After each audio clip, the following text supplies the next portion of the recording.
अस्सलाम वालेकुम। अच्छा भी आज मैं आपको ऐसी फूड्स, ऐसी खुराकें बताने लगा हूँ, जिनकी वजह से आपका जो ब्रेन सेल्स का फंक्शन है वो काफ़ी बेहतर हो जाता है, मल्टीप्लाई बड़े ज़्यादा होते हैं, बूस्ट हो जाते हैं और इनकी एक्टिविटी काफ़ी ज़्यादा एनहांस हो जाती है।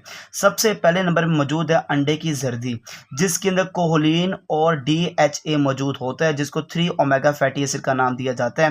कोलिन का सबसे बड़ा काम है फॉस्फोल कोलिन को बनाना, जो ब्रेन का मेन कंपोनेंट्स है, जो कि टिश्यू और न्यूरॉन के लिहाज से ब्रेन के टिश्यू और न्यूरॉन के लिहाज से सबसे मेन की कंपोनेंट्स हैं। ऑयली फिशेस बेहतरीन प्रोटीन का सोर्स है ब्रेन के लिए और इसके अंदर भी कोलिन और DHA मौजूद होता है, जो कि ब्रेन के सेल्स को बिल्डअप करने में काफ़ी ज़्यादा मदद देते हैं। ऑर्गन मीट्स आपको पता है, ये चिकन हो गया, ये जो आप कहते हैं कि गोट बकरी हो गए या दुम्बा हो गया, काऊ होगी, इनका जो लिवर और किडनी है, जिसको आप गुर्दे या आप सिंपल कह सकते हैं कलेजी पोटा वगैरह भी नाम दे सकते हैं, इनके अंदर सबसे ज़्यादा मकदार में कोलिन और विटामिन बी होता है। ये बेसिकली एसिटल कोलिन को बूस्ट करता है ब्रेन के अंदर, जो कि आपके ब्रेन की फंक्शनिंग को काफ़ी ज़्यादा इन्हांस करता है और इसके लिए ये चाहिए और ये मौजूद है, ऑर्गन मीट्स के अंदर मौजूद होता है। ब्लूबेरीज जो कि काफ़ी एक्सपेंसिव है, रेस्वराट्रोल ये बहुत इंपॉर्टेंट केमिकल कंपोनेंट है, जो एंटी एजिंग फाइटोन्यूट्रेंट है और आपके ब्रेन के अंदर इन्फ्लेमेशन को भी कम करता है। शेलफिश जो कि हम खाते ही नहीं है, ये बेसिकली मरीन मरीन की स्पीशीज़ हैं, जैसे क्रैब हो गया, ऑयस्टर हो गया, श्रिम्प्स हो गया। इनके अंदर काफ़ी ज़्यादा जिंक होता है और जिंक का सबसे बड़ा काम ये है आपके नर्व की कम्युनिकेशन को बेहतर करना। ये भी कभी कभार अपनी डाइट में शामिल किया करें, क्रैब ऑयस्टर और श्रिम्प वगैरह, जो कि नर्व की कम्युनिकेशन के लिए इनके अंदर काफ़ी ज़्यादा मकदूर है, जिसका नाम क्या है, जिंक है। ग्रीन टी जिसके अंदर EGCG मौजूद होता है, that is a very important antioxidant.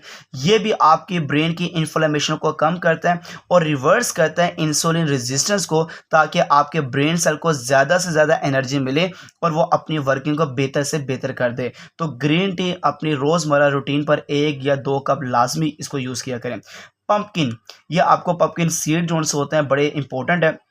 ये जो बीज हैं इनके अंदर जिंक और मैग्नीशियम काफ़ी ज़्यादा होता है और ये बहुत बेहतरीन वाइटल है कम्युनिकेशन बिटवीन ब्रेन सेल्स। तो ब्रेन सेल्स के दरमियान में कम्युनिकेशन को बेहतर करने के लिए जिंक और मैग्नीशियम चाहिए, जो कि बेहतरीन इसका जो सोर्स है वो पंपकिन सीड होता है। टर्मेरिक, हल्दी, हल्दी एक आप कहते हैं गोल्डन स्पाइस, मतलब ये हमारे मसालों में से सबसे पहले नंबर पे अगर किसी को नंबर देना हो तो टर्मेरिक हल्दी को दें, क्योंकि कोरक्यूमिन ये एक केमिकल कंपाउंड इसके अंदर मौजूद है। ये ब्रेन के फंक्शन को इन्हांस करती है और ब्रेन के अंदर इन्फ्लामेशन को भी क्या करती है, कम करती है। ऑर्गेनिक कॉफ़ी, जो आप कॉफ़ी पीते हैं, इसमें कैफ़ीन होता है या आप कह सकते हैं पॉलीफिनॉल्स होता है। ये बेसिकली आपके ब्रेन फंक्शनिंग को बहुत ज़्यादा सपोर्ट करती है। मगर कॉफ़ी आपने याद रखना है, इसके अंदर कैफ़ीन जो सी है, आप 1 या 2 कप डेली के पी सकते हैं। इससे ज़्यादा पियेंगे तो ये उल्ट काम करेगी, ठीक है। तो इसकी मकदार 1 से 2 कप है, जो डेली यूज़ करने से आपकी ब्रेन की फंक्शन काफ़ी ज़्यादा बेहतर होती है अगर आप ऑर्गेनिक कॉफ़ी को यूज़ करते हैं। बोन ब्रॉथ के मतलब के यखनी वगैरह, आपको यखनी का पता होगा कि डिफरेंट किस्म की यखनी होती है, हड्डियों को जो आप कह लें कि पानी के साथ मिला के काफ़ी ज़्यादा इसको बॉईल किया जाता है, तो फिर जो बनता है उसको यखनी का नाम देते हैं। ये जो यखनी होती है इसमें ग्लाइसिन अमाइनो एसिड होता है और ये इतना इंपॉर्टेंट अमाइनो एसिड है कि आपके ब्रेन सेल को बिल्डिंग ब्लॉक जिसको नाम दिया गया है वो यही अमाइनो एसिड जिसका नाम क्या है, ग्लाइसिन है, जो आपको बोन ब्रॉथ मतलब कि यखनी के अंदर नज़र आता है।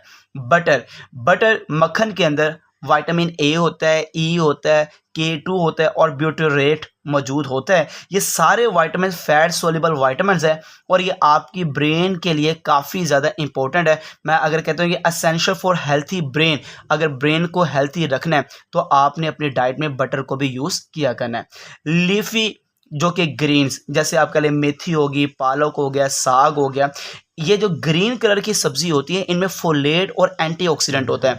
फोलेट इतना इंपॉर्टेंट है कि इसकी मदद से आरबीसी सेल बनते हैं और आरबीसी सेल जब आपकी बॉडी में ज़्यादा होंगे तो ज़्यादा ऑक्सीजन कैरी होकर ब्रेन की तरफ जाना स्टार्ट हो जाएगी और जितनी ज़्यादा ऑक्सीजन ब्रेन की तरफ जाएगी, मोर फंक्शन आप कह लें कि ब्रेन परफॉर्म करना शुरू कर देगा।